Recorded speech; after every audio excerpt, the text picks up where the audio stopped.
समितीच्या निवडणुकीमध्ये आज या ठिकाणी पहिला विजय पंढरपूर तालुक्यातील करकम गटातील उंबरे गणातून माझा झालेला आहे। हा विजय पहिल्यांदा मी महाराष्ट्र राज्याचे उपमुख्यमंत्री स्वर्गीय अजितदादा यांच्या स्मृतीस मी या ठिकाणी अर्पित करतो।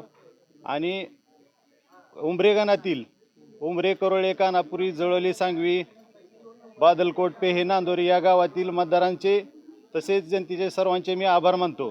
किती मतांनी अधिकृत आकडेवारी आली नाही, पण 183च्या आसपास काहीतरी विजय झालेला। तिथं तानाशाही आली, हुकुमशाहीचा विषय आला, काय जनतेने कसं ही निवडणूक खरे तर धनशक्ती विरुद्ध जनशक्ती होती आणि जनता माझ्या पाठीशी होती हे मला पहिल्यापासून जाणवतच होतं। आणि आज हा जनतेचाच विजय झालाय, सर्वसामान्याचा विजय झालाय। दहशतीवर निवडणूक गेलेली होती आपण तर पत्रकारांनी सर्वांनी बघितलंय, सर्वांनी कव्हर केलंय तिकडलं, त्यामुळे सगळ्यांना माहिती आहे कोणाची दहशत होती काय, पण ती जनतेनं मोडीत काढली। काय विरोधकांना काय सल्ला द्याल?